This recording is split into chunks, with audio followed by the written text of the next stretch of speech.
Hello everyone, and welcome back to a new episode of Advent of Code 2016. We're going to be doing an analysis today of problem 22, and perhaps of problem 23, depending on how long this all takes. So of course I've done both of those problems. I'm now recording my analysis of the solution. So, day 22, grid computing. You gain access to a massive storage cluster arranged in a grid. Each storage node is only connected to the 4 nodes directly adjacent to it. 3 if the node is on an edge, 2 if it's in a corner. So it's not like wrapping around the edges or anything. You can only directly access the node at x0, y0, but you can perform some limited actions on the other nodes. You can get the disk usage of all nodes, and indeed that is your puzzle input. And you can instruct a node to move, not copy, all of its data to an adjacent node if the destination node has enough space. And that leaves the node empty after you sent it. Nodes are named by their position, so they're all named node x whatever, y whatever, and that's where they are in the grid. And before we begin, we need to understand the arrangement of data on these nodes. Even though you can only move data between directly connected nodes, you're going to need to rearrange a lot of the data to get access to the data you need. Therefore, you need to work out how you might be able to shift data around. To do this, you'd like to count the number of viable pairs of nodes. To do this, you want to count... Wait, I said that already. Number of viable pairs. A viable pair is any 2 nodes, A and B, regardless of whether they're actually directly adjacent, such that A is not empty, and A and B are not the same node, and the data on node A would fit on node B. And the question is, how many viable pairs of nodes are there? And I've already got the answer here, because as I said, I did solve it. Okay, so this problem is... Let me just check out the... Here we go. Is one that I struggled with, again, perhaps more than necessary. Let's take a look at our input real quick. And so it's indeed formatted to look like the output of a df command. These first 2 lines, you don't need them. We just throw them away. I hadn't noticed until just now, but we do indeed have root. How nice. Even though the only 2 commands we can run are like df. But all right, that's all we have. And then it just has a bunch of nodes with their x0, y0, their size, used, available, and use percent. We don't actually care about use percent, but there you have it. And so what I wrote is, indeed, it all fits on this one screen. How nice. I wrote a verbose regex here, so because it would get kind of long to all fit on one line. So we basically throw away the node-x part, and we capture the group, which is what its x-coordinate is, the group of its y-coordinate, group of its size, group of its use, group of its avail, and group of its use percent.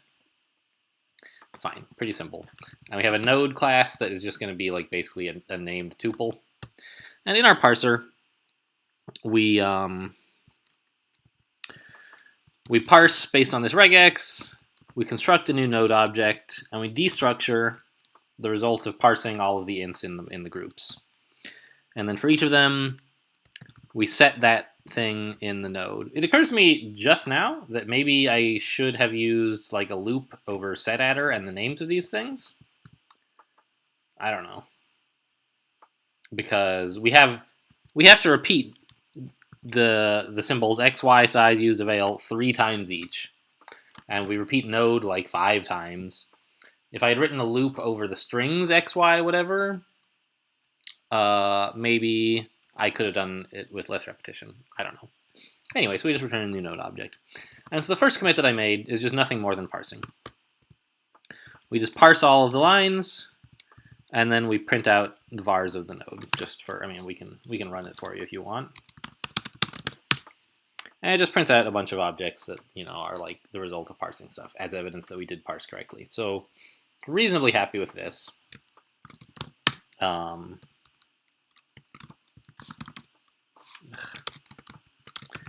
I really dislike the way that git log takes its command line arguments.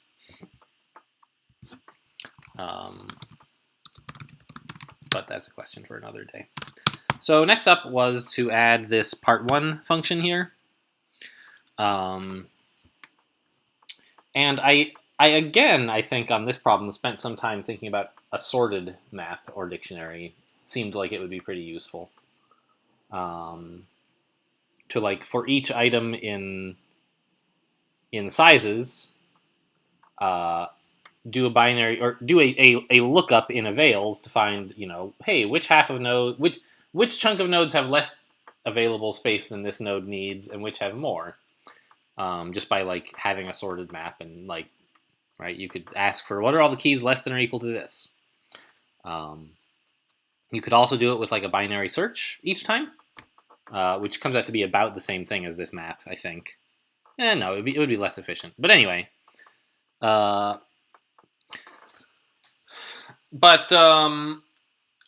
that even if you could do that, it would be and it would take n log n time, right? You have n operations to do. Well, I guess you sort of take n log n anyway, don't you? But what I realized is that we can make the iteration more efficient if we only have to look at each item in the used in the. So we basically only have to look at each item twice instead of like doing log n lookups every time. If what we do is we sort the input node in twice in two different ways, once by size and once by how much space is left. And then we sort of iterate through both of them at once. If we discover that we are looking at a node, so basically imagine arranging all the sources on the left from smallest amount of data transfer to largest, and all the destinations on the right in order from like smallest amount of space left to most amount of space left. You can sort of like say, all right, well, if there's another node on the right that we could, if the node on the right that we're currently thinking of is large enough to fit the data on the left that we're thinking of moving,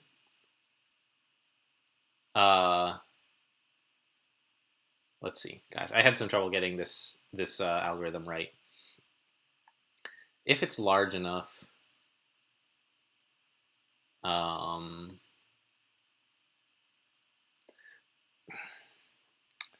so I kept getting confused about like what order the lists are in. Like the value, the thing on the right is sorted by least amount of space available first.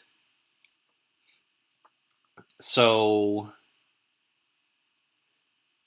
yeah, if the node doesn't, if the current copy we're thinking of making from a source to a destination doesn't fit, then we need to make more space by considering larger nodes on the right. And if it does fit, then we need to consider then we sort of iterate through the left array some more until we find a node that's too big to fit in that space. And so for each of those nodes on the left that we iterate through, we note how many of the nodes on the right did it fit in. And we're sort of iterating through both arrays at once, one item at a time, until we get to the end. Great. So in principle, that all ought to work. It was a bit complicated to get right. And it actually turns out that this function that I've written is incorrect, although my algorithm is correct. I've implemented it wrong. And it turns out there are, I believe, 2 problems with this implementation. The first is that I forgot one of the constraints in the problem, which, if you will join me in looking at this, here are the 3 conditions. Node A is not empty. Well, I don't have a check for that. If you, I don't have anything in here where I say, hey, is the size of the node 0? So that's problem 1. Problem 2 is we're supposed to be transferring based on used, not based on size. I just was like, yeah, okay, how much size of the thing, copy into the avail, whatever. But it says used, and I'm working with size the whole time. So, but at this point in solving the problem, I haven't yet noticed that. And so what I do is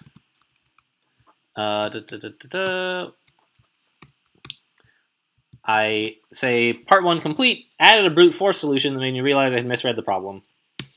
And then I realized my efficient algorithm was right all along. So what exactly did I do? I added this part 1 brute force that just iterates through all the nodes on the left, and then for each one, iterates through all the nodes on the right, and applies the rule to decide if it should count.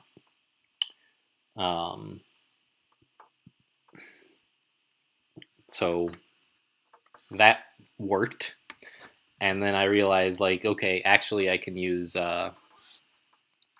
this part 1 was correct all along. It was just it had forgotten one of the rules somewhere. Actually, I still don't see the thing about being 0. I don't see that in either of these, actually.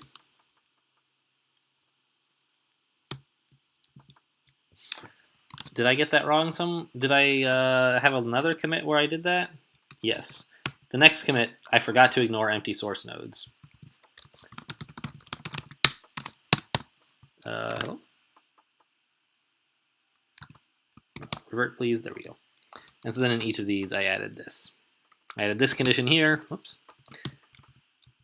And I added a similar condition here. And then they both give the right answer.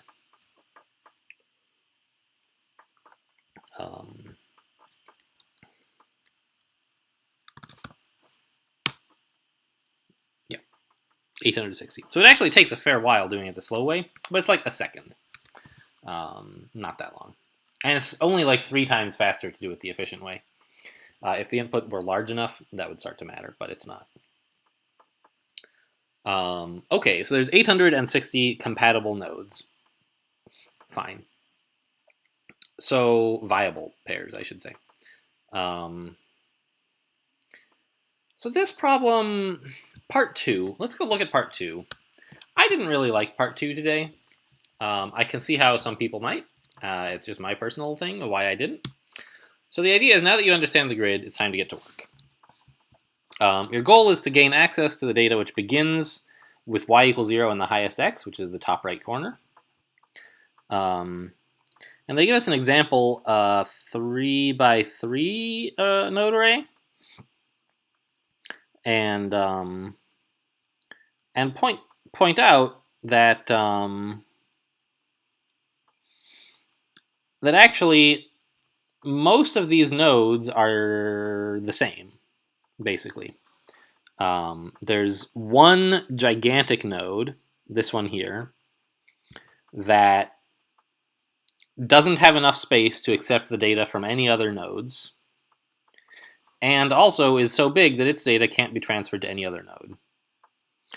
And then there's a bunch of these, like, well, rather than talk about that, let's talk about this, which is there's one other special node, which is empty.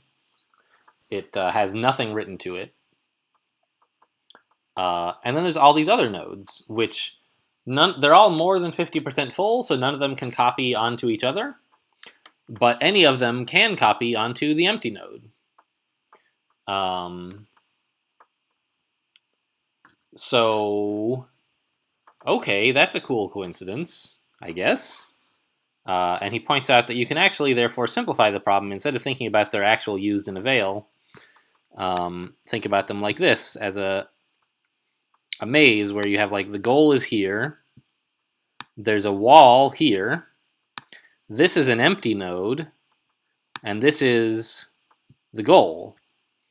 And you can perform swaps on any 2 adjacent nodes if there's space, but it turns out that's only the case when one of the nodes is empty and neither of them is a wall. And then the problem is, how many swaps does it take to get the goal to move to the top left? Well, you swap the 2 nodes in the top center, and then you swap with the goal, and then you sort of move the cursor around the goal, back up to the top left, and then you swap.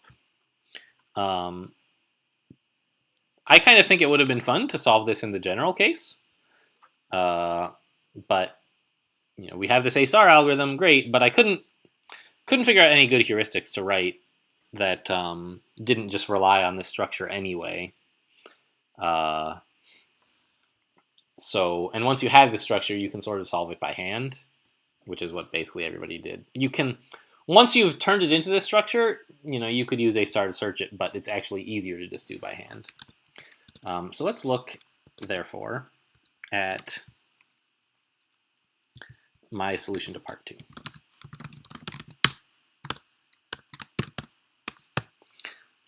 Where I just write this function called toGrid, which if the node's position is the one in the top right, I call it B. If it's the position in the top left, I call it A.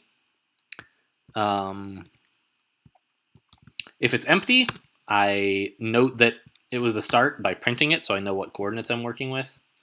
And then I call it this underscore. And if the node is like super, super full, then I mark it as a wall. And otherwise, I mark it as floor. And so part 2, I just create a dictionary out of the results of that. And then for each XY pair in the dictionary, or for each Y in like the size of the dictionary, I print out the line composed of all the X's on that line. And so we can, in fact, hello, do I not have any Python commands in history? Here we go. We can print this out, and let's see. I'm not sure exactly how to... how would I make this bigger for you guys? Oh, you're not even looking. Gosh dang it. Always got to forget once. Yeah, we just looked at this toGrid function in part 2, which is just like based on the position of the node and how full it is, give it a special label or call it the floor or a wall. And then I print out the grid, and I guess it's going to be a little hard to show you the whole grid at once because I use a tiny terminal window so it doesn't get in the way of Emacs. But in fact, if you scroll through the grid, you see that there's just this one wall here, and everything else is floor. And so you just sort of compute by hand like all the swaps it takes to get it over to this location. You just go west for a while, then north, then east. And then to move the goal, or to move the data left by 1, it takes 5 moves. Go east, actually moving the data, then go south, west, west, north to get to the west of it again. So you can just compute how long does it take to get there. Then once you're there, how many times do you have to move it west? Multiply that by 5, and that's your answer. Not my favorite problem. But they don't all have to be my favorite. That's the whole. I'm not in charge of everything. So that was day 22. Yeah, day 22. And I think we have time to look at day 23 as well in this episode. And it was actually pretty fun. Don't look. I forgot. All right, let's go look at the problem first. Safe cracking, which is a nice pun because we're cracking a safe by cracking a password. I don't know. Maybe it's not a pun at all. This is one of the top floors of the nicest tower in Easter Bunny HQ. Easter Bunny's private office is here, complete with a safe hidden behind a painting, and who wouldn't hide a star in a safe behind a painting? The safe has a digital screen and keypad for code entry. A sticky note attached to the safe has a password hint on it, eggs. The painting is of a large rabbit coloring some eggs, and you see 7 eggs. So you go to type 7, but the keypad falls apart. It's been smashed. And behind it is a socket that matches a connector in the prototype computer that we built in day 11 when we were moving around microchips and stuff. So we plug that in, and it turns out that the prototype computer runs the same code that the monorail computer in day 12 used, this assembly language thing. So we can just run a program using our assembly interpreter, but there's one new instruction called toggle, which changes an instruction that is X items away. pointing at x the same way that jump does. So for one argument instructions, an inc becomes a dec, and other one argument instructions become inc. For two argument instructions, jump becomes copy, and other two argument instructions become jump. The arguments are left alone. If you attempt to toggle an instruction outside the program, nothing happens. And so it's possible for an instruction to become illegal, like copy 1, 2, because like instead of a copy, it used to be a jump, not 0. If so, you just don't execute that instruction. Fine. So that's kind of cool. So the first thing to do, of course, is to go grab our. Let's not look at the final version just yet. So the first thing, day 22. No. The first thing that I did was just copy all of day 12, basically. So this should look familiar to you. We have like classes for each kind of instruction. We have an apply function that takes a computer and modifies the computer in some way.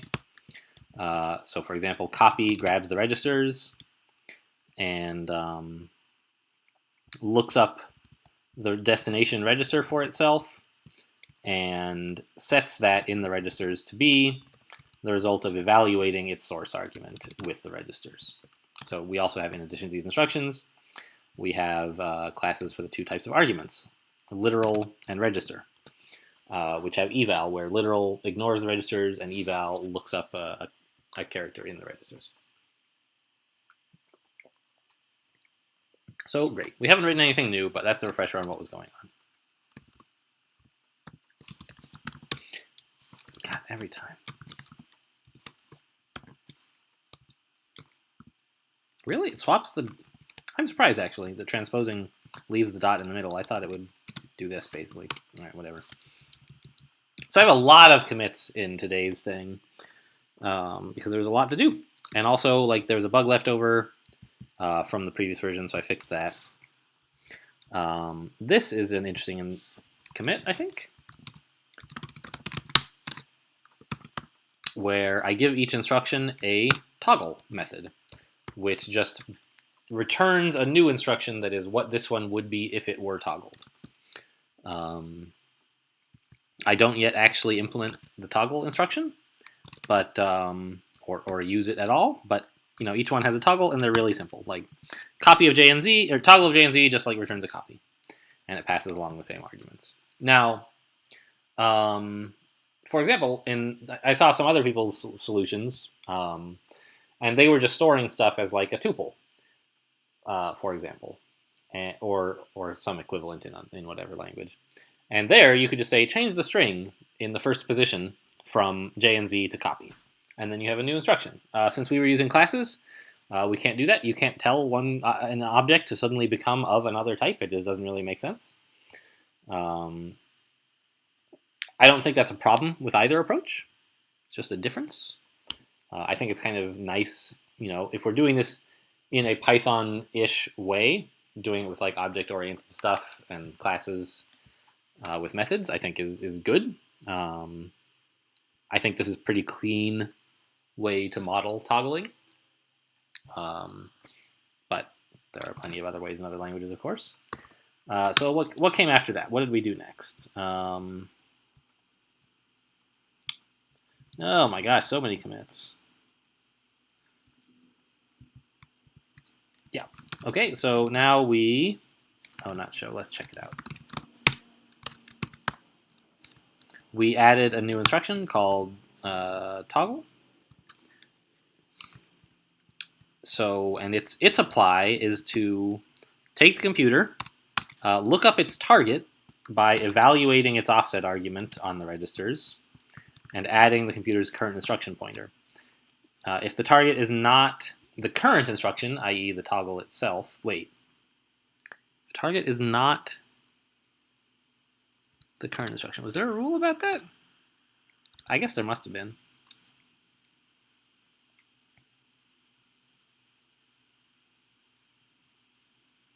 I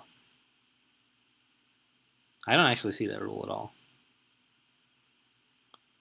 Okay, it looks like that was a mistake. So this segment here should not. This segment should not exist. If the target is the current computer's IP, that you should be allowed to toggle a toggle. So this is broken in that if a toggle attempted to toggle another toggle, or toggle itself, it wouldn't work. This was the result of me misunderstanding or misremembering, I suppose, this rule. If toggle toggles itself, the resulting instruction is not executed until next time it's reached. But of course that's the case. Like we just wouldn't, our computer wouldn't do that. So I misremembered or misinterpreted that and made it impossible to toggle the current instruction. But it turns out that that just doesn't happen. So great, we did it. So, and additionally, if the target is within the bounds of the computer, then modify the computer's program to at that position to be the result of calling toggle on the instruction that was there originally. And when a toggle is itself toggled, it returns an ink. Fine. And the only other, so we had to change also parsing, right? Remember we had this whole thing about like parser combinators and so on for this problem?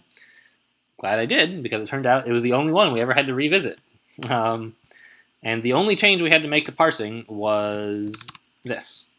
And then the parser just works. Amazing.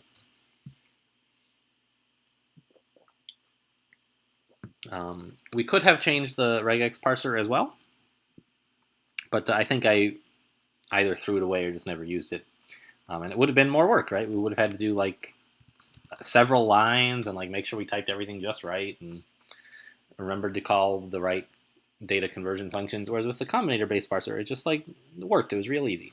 So very nice and maintainable approach.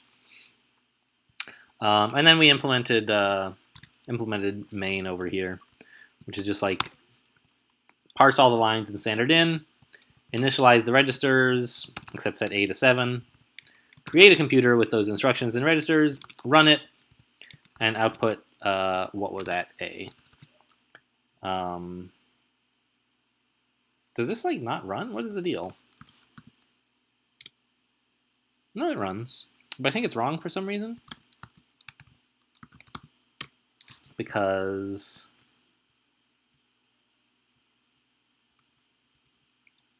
what is the difference between that and this?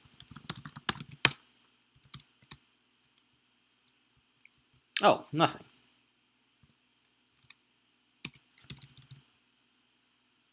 Add toggle main. Yeah, okay, so this is correct. This worked. We got the right answer, which was 11,340. And indeed, if you look at the thing here, says this was the answer. Okay, cool. So that was a nice, like, simple little change. Well, it was a sort of complicated change, but our good modeling of the problem domain made it pretty simple, I think, to add a rather complicated instruction.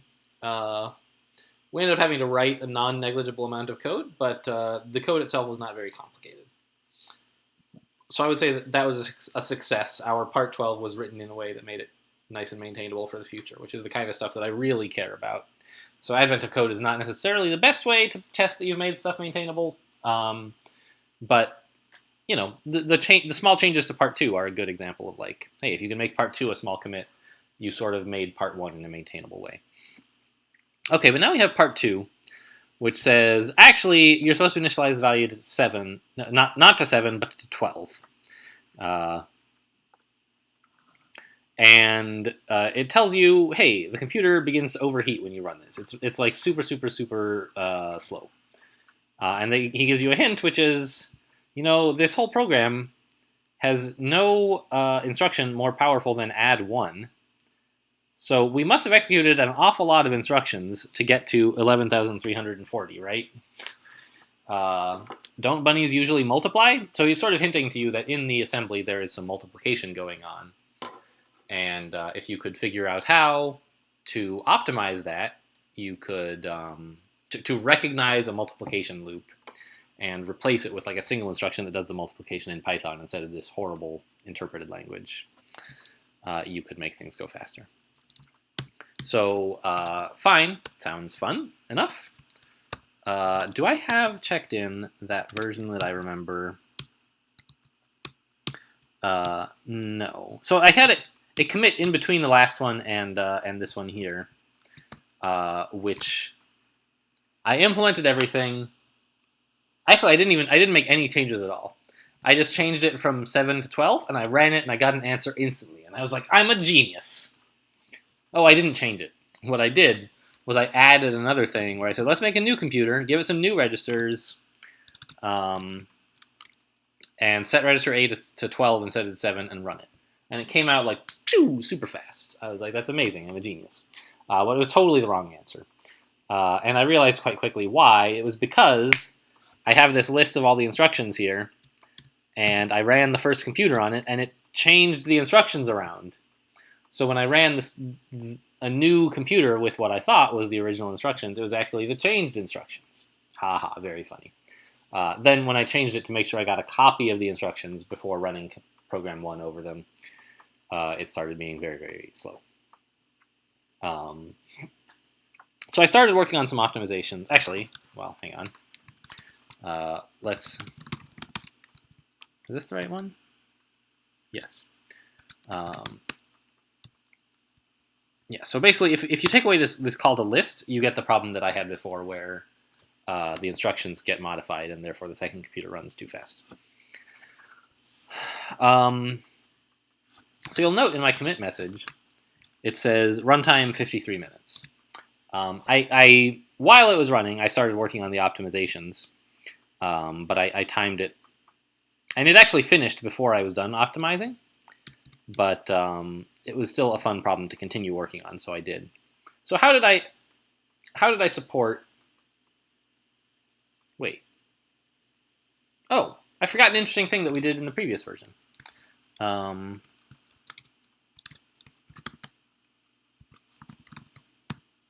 So in actually adding toggle, when did I implement write in this? No. Oh, I skipped over it earlier.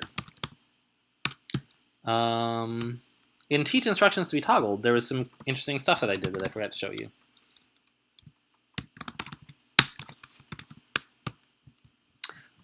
So remember in our original one, we just, in copy, which we looked at, it basically looked like regs of self.des.reg equals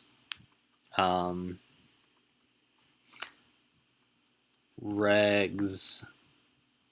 No, let's see.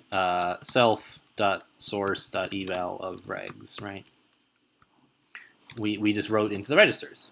And it turns out that that's fine, but what if, because the instruction was not originally a copy, but let's say a jump non-zero, what if the thing that you're writing to is not a register at all, but a number? Well, you're supposed to do nothing, right? But I didn't want to have copy be involved with checking, hey, do I have the right kind of thing? So what I did instead is I gave the argument types a write method. The argument types being literal and register. And in addition to their eval, which is read what this value is, I added a write function. So write on a register is, hey, look up the registers of the computer and set the value named by this register to be whatever value you were told. Whereas for a write, for a literal, if you try to write to a literal, it just says, nope, no thanks. And it turns out this is the only kind of instruction that is ever invalid, is attempting to write to something that is not a register. All the other stuff is always valid. So by adding this write function to my arguments, I could sort of ignore the problem of an instruction becoming illegal and just say, if you ever try to write to a register, a thing that's not a register, then don't do it. Okay, fine. So let's get back to the let's see, where we did the slow but correct solution, and it was not that interesting once we had implemented toggle. But it took an hour. So what we started with is, well, let's figure out how to optimize things, right? And so I have a few commits in a row making progress towards this optimization goal rather than just doing it all at once. The main thing in what happens here? I defined, yes, okay. I defined some pseudo instructions called add and mul for adding and multiplying. And basically the idea is if you can detect an addition loop in the program, you can replace it with a single instruction that says, hey, just do this addition.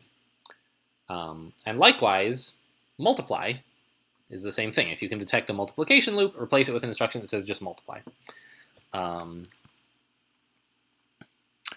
so I haven't actually implemented detecting that or replacing it, but this seemed like, hey, actually add and multiply are really similar. Let's just make them both derive from opt, but override a thing that says how do you actually do the optimization. So add has plus, mul has times, and the apply for an opt instruction is look up the registers, write to the destination register the result of calling invoke on eval of both the source and the destination, and then write 0 to the destination. So, or the source. So actually, it will probably be useful to look at our puzzle input to see what kind of loop we're talking about. So this here is a loop that while C is not 0, it adds 1 to A and subtracts 1 from C. So if you've ever tried, like, hey, what if my programming language didn't support addition, but it did support adding 1? This is how you implement addition. You add 1 to one thing and subtract 1 from the other until they're empty, until one of them is 0, and then you're done adding. You can do that through recursion or iteration or whatever. And you can do the same thing for addition. To implement multiplication using addition, right? So addition is just sort of repetitions of adding 1. Multiplication is just repetitions of adding some number. And it turns out that this here is a multiplication loop as well.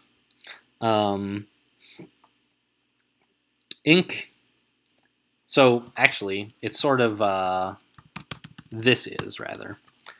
So this is it involves 3 registers, which is a little bit trickier than adding.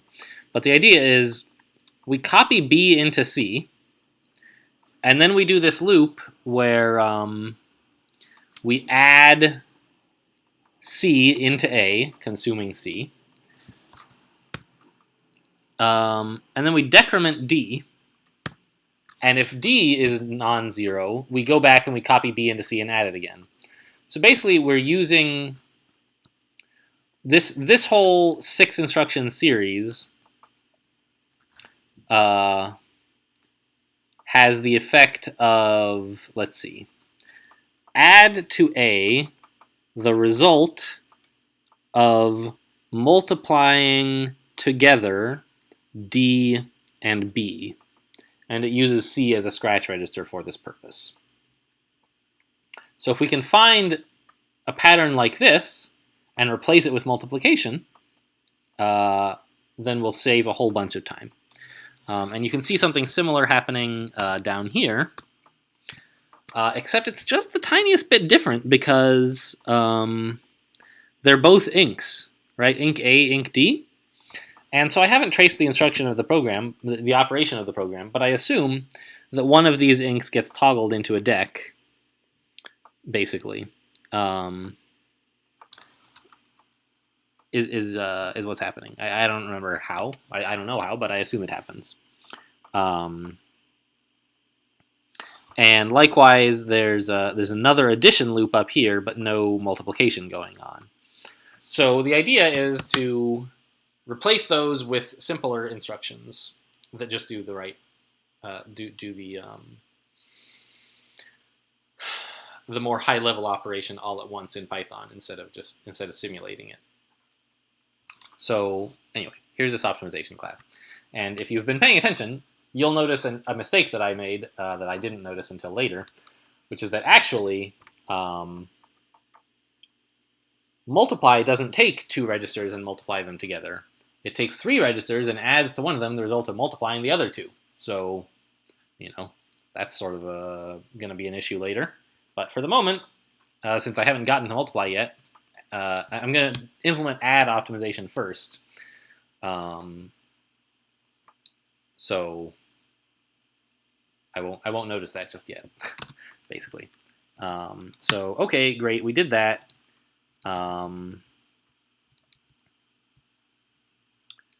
And next up, let's check this out. Optimize addition. So this is, so my idea is to write a function called optimize that takes in a program and returns a new program. And the way it works is by scanning over the whole program, looking for a thing that looks like an addition loop. And if it finds one, it replaces it with just an add. So it's a bit, writing this made me pine for Haskell. It turned out not to be quite as easy as I thought it would be to write this in Haskell, or not as short anyway, but it still is quite a bit shorter than it would be in Python. And this is even, I started out writing this in a much more verbose way where I would avoid exceptions. Because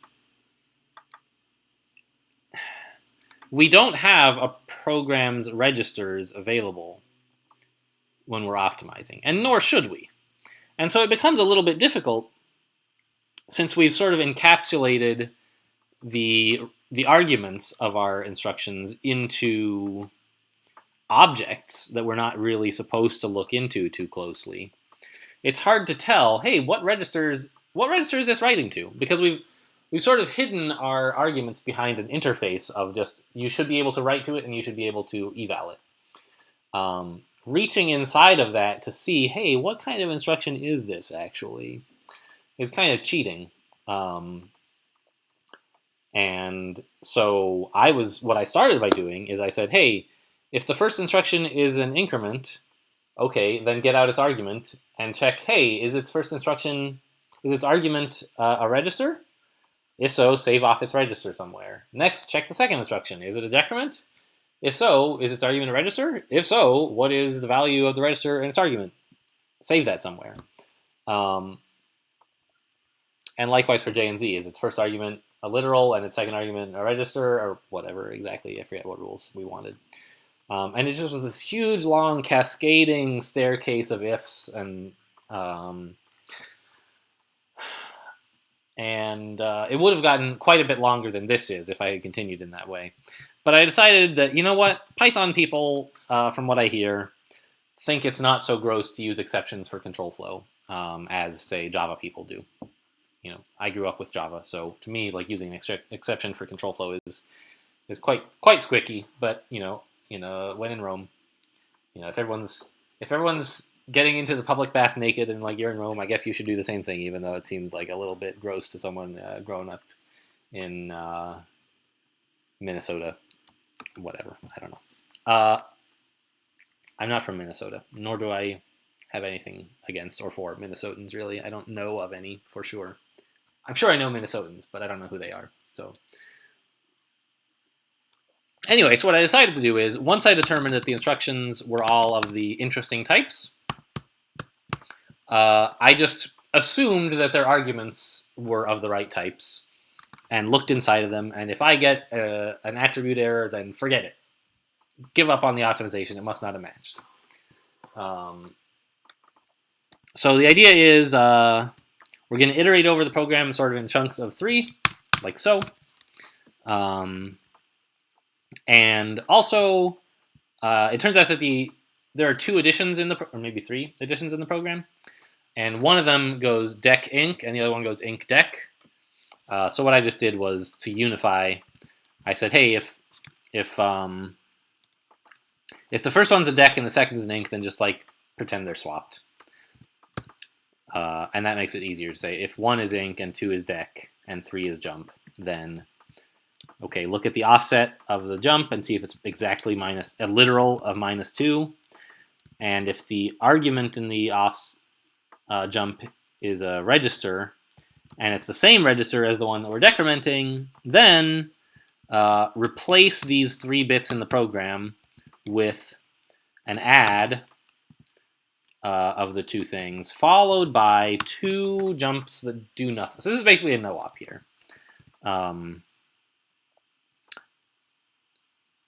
Jump not 0 if 0. Okay, so don't jump. But even if you did, then jump to the same location you're already at.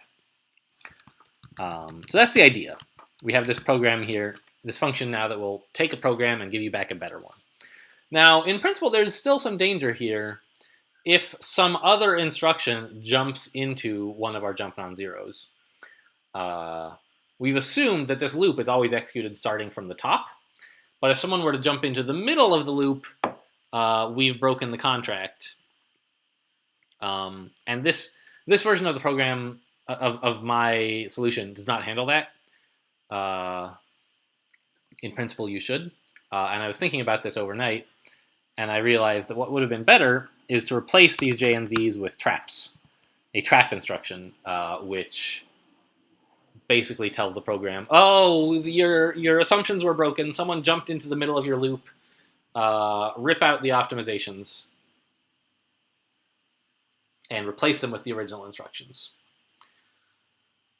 So you could do that, but since this never actually happens, I didn't. But we could, and should, in principle. Okay, so that's another step we took. What's next? Since we implemented addition loop recognition, let's finally teach our computer to use it. So the main thing is the computer needs to, well, there's a couple main things really. The computer got a new field called real program, which is the unoptimized version of the program that we're working with. So see, the trick is, because toggles are going off, we can't just optimize the program once at the beginning. We have to, every time a toggle happens, make sure that we are toggling real instructions and not these weird made-up things that we invented. So the idea is the computer gained an optimize function, which is basically, okay, take your current program and save it off as real program, and then call optimize addition loops on your instructions and set that to be the program you're actually going to execute. But the problem is, hey, if a toggle goes off, that optimized version will no longer be correct necessarily. And so we have a deoptimize function that says, just take the real program and set that to be the program you're running. So how do these get used? Well, in toggle. Where is toggle? Toggle's apply is now somewhat interesting. It takes the target, and it still has this mysterious thing that I never realized was a problem. And it says, computer, please deoptimize. Go back to the actual real program so that I'm guaranteed my toggle will hit the right thing. And then it replaces the target instruction with a toggled version of the target instruction. And then it tells the computer, okay, go ahead and reoptimize. We're going to be in this mode for probably a while. We're probably not toggling things in a loop. So every time you toggle, it's well worth your time to go through and reoptimize the program. So that's the idea. And as you may have noticed, in the computer function, we only optimize addition loops. We haven't gotten to multiplication yet. And as you can see from my commit, this improved our runtime from 53 minutes to 33 minutes. Not the worst, but still bad. So while this was going, I started working on some more stuff. Multiplication loops. And so here, this commit is when I realized that my multiplication was implemented incorrectly. It wasn't multiplying together two numbers. It was multiplying together two numbers and adding that to a third. So I realized that actually I could implement both add and mul as a single optimized instruction that takes a single, takes a single destination and a list of sources.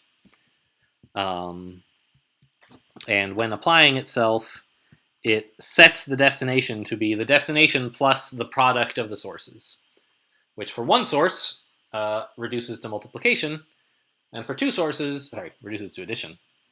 And for two sources, it reduces to multiply the two things together and then add them to the first one. And then, of course, we have to zero out all of the sources. So that's kind of nice. Simplifies things. And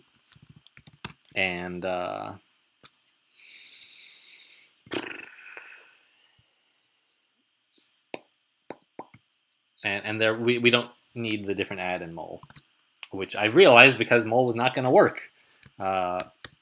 So let's look at what we did next.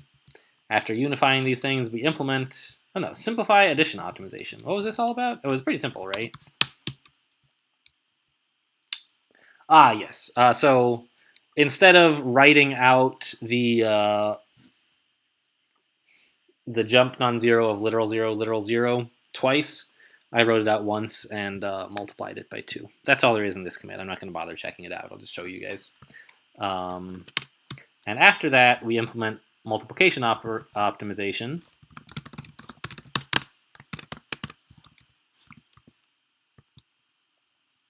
Here's the first obvious. We just, in the computer, we implement, hey, after optimizing addition, now optimize multiplication. And so the multiplication loop looks a lot like the addition loop detection function. But it has to look at instructions that are of size 5. And it checks whether the first one is an instance of optimization. Really, it should check whether it's, an optimization that is an addition. We would run into some awkward problems, perhaps, if someone had like a jump non-zero of, I don't think that could ever happen. I don't know, maybe it could. But whatever. No, because a multiplication will never be followed by a jump non-zero because our multiplication replacement will replace that loop, the backwards jump, with a jump to nothing. Okay, so it turns out it's fine. Anyway, we check whether there's an opt there, and if there's this deck and non-zero thing at the end. This is sort of the marker for a loop. And again, we assume the arguments are all of the right types. We check, hey, is the offset of the jump -5, and the... Oh, I do the check. I check that op1.args has length, sources has length 1. I don't think this is actually necessary. We'll never run into a case where it's not length 1, but it's nice to be sure, I guess. And I checked that, like, hey, is the register that we're jumping based on the same as the one that we're decrementing? If so, replace the 5 instructions in the program with the result of, creating an opt with 2 arguments, 2 sources, I should say, the original sources plus this new source, followed by 4 it's 4 no ops, basically. We have this try except print. It could have been pass here, but I had a print in for like figuring out what was going on, I guess. And so that's all it takes to implement multiplication loops. Not too bad. And as you can see from the commit, this improved our runtime from half an hour to a 20th of a second. So that's the big win there. Is that this program is just multiplying together some very large numbers, and so it takes a while. In fact, spoilers, like if you've read the subreddit, I went looking around on the subreddit to see what other people had done, and it turns out that what this program does is it computes the factorial of register A, which is 7 the first time and 12 the second time, and then just adds some constant to it, and the constant is your puzzle input. So if you figured that out, you could just you could do this by hand. In fact, you could work out that the program is doing this, but it's kind of hard because of the toggles and so on. Whatever. So that's why it takes a long time. In fact, let's run our program. Right, that's a pretty big number. 479 million is what you get basically from 12 factorial. Can we ask Google real quick? What is 12 factorial, please? Yeah, we can. Copy? Can I do that? Copy, paste? Yes, that is 12 factorial. So as you can see, we're sort of just adding, 6,300 to that. But since we only have an add one instruction, we can set an absolute lower bound on the number of instructions that we ran to be 479 million. But really, it's a lot larger. In fact, it might be interesting. Well, I was going to say it would be interesting to instrument our computer to keep track of how many instructions it ran, and so that we can compare before and after. But then you'd have to run the before program again, and that takes an hour. I'm not going to do that on camera, so forget it. Okay, so we finished part 2. Great. But there's actually a little bit more that I wanted to show. Which is that, again, just like I did in day 12, the original assembly thingy,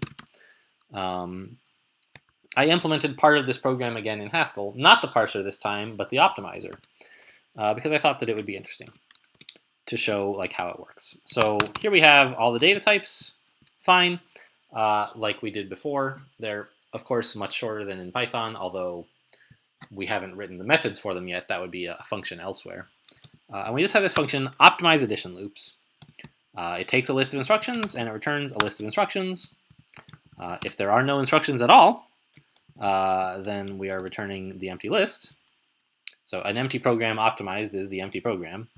And then we have a pattern match, basically. So that's the thing that I was really missing in Python, is pattern matching. I couldn't pattern match on a list of 3 instructions. It's just super, super hard. I had to do all these instance checks and then look up the values and then say if it's equal to the thing I'm expecting and this other thing is equal to this other thing I'm expecting. Whereas in Haskell, I can... Now, this looks kind of like a mess, I gotta say. I expected it would be cleaner. But we're matching, so this colon is cons, meaning a list of the left followed by the right. So if we're matching instruction named A, cons to rest, which is the instructions after A, provided that those instructions after A are any B followed by a jump non-zero of a register to a literal -2. And if that match succeeds, then we check A and B. And if they are an inc and a dec, where the dec's register is the same one that we're where this is our guard, where the register in the dec is the same as the register that we're jumping to, then we call go, which is this function that we'll get to in a second, of the 2 registers. Otherwise, if it's a dec followed by an inc, you do the same thing. This is how we implement the swapping version. If those 2 instructions are anything other than an A and a B, with the right jump target, then we just take A, add it to our result, and optimize the rest of the program, starting with B.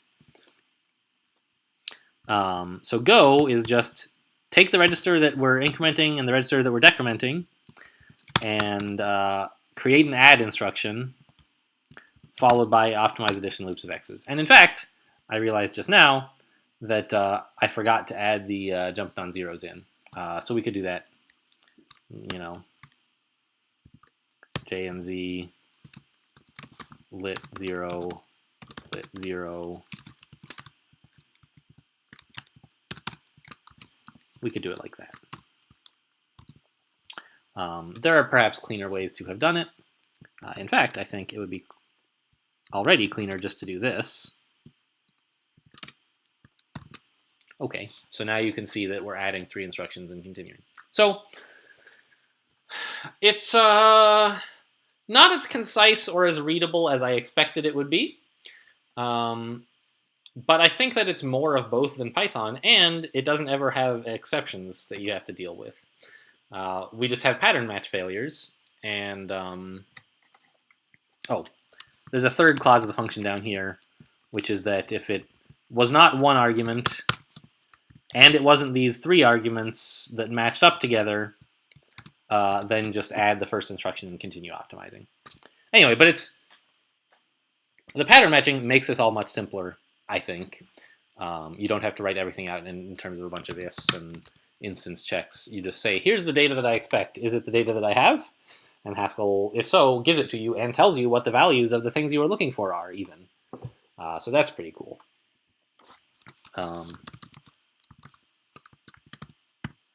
So like compared to our optimized addition loops here, like, I don't know, this is certainly more text, and I think it's kind of like I like to describe stuff like this as, you know, baby talk for the computer, where like you frame everything in terms of whiles and ifs and language primitives instead of being in terms of your domain language stuff. A very low level of abstraction, the stuff that comes built into the language. Instead of stuff that looks like the problem that you're trying to solve. Meh. So it's not a huge deal, but, you know, doing all this Python gets me antsy, and I wanted to do something in Haskell too. So there you go. That's what it was. Hope you enjoyed it. And that's the end of day 23. And at this point, oof, geez, an hour. That took a while. All right, well, maybe I should have split these episodes up. Too bad. But this was a cool problem. I enjoyed it. And it was hard, and, you know, posed some fun questions. So anyway, I hope you guys enjoyed. Thanks for watching, and I will see you next time.